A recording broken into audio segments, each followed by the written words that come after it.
అందరికీ వందనాలు. ఈరోజు ఒక మంచి విషయాన్ని చెప్పడానికి నేను మీ ముందుకు రావడం జరిగింది.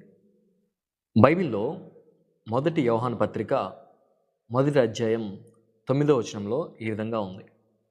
మన పాపములను మనము ఒప్పుకొనిన ఎడల ఆయన నమ్మదగిన వాడును నీతిమంతుడును గనుక ఆయన మన పాపములను క్షమించి సమస్త దుర్నీతిలో నుండి మనల్ని పవిత్రులుగా చేయును.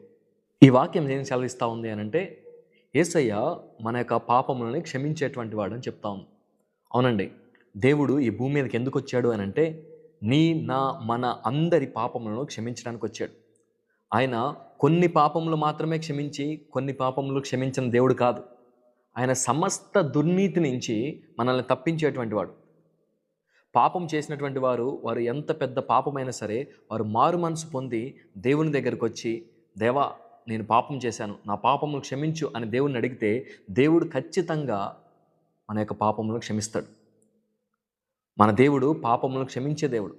ఆయన మన పాపములు క్షమించడానికే ఈ భూమి మీదకి వచ్చాడు. నీ కొరకు నా కొరకు ఆయన రక్తమును కార్చాడు. ఆయన కార్చినటువంటి రక్తము ద్వారా మనకి విడుదల వచ్చింది, మన పాపానికి విముక్తి వచ్చింది. కానీ చాలామంది అంటారు నేనేం పాపం చేశాను అని అంటారు.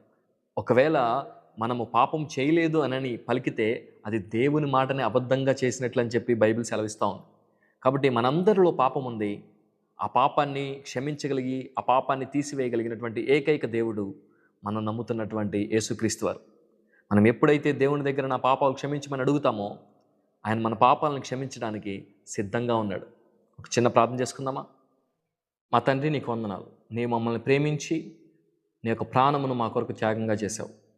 నీ యొక్క వాక్యం సెలవిస్తూ ఉంది, ఎవరైతే నీ ఎదుట పాపములు ఒప్పుకుంటారో వారి యొక్క పాపములు క్షమిస్తావని.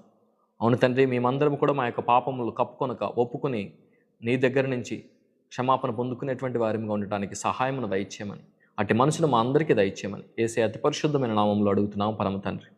ఆమేన్.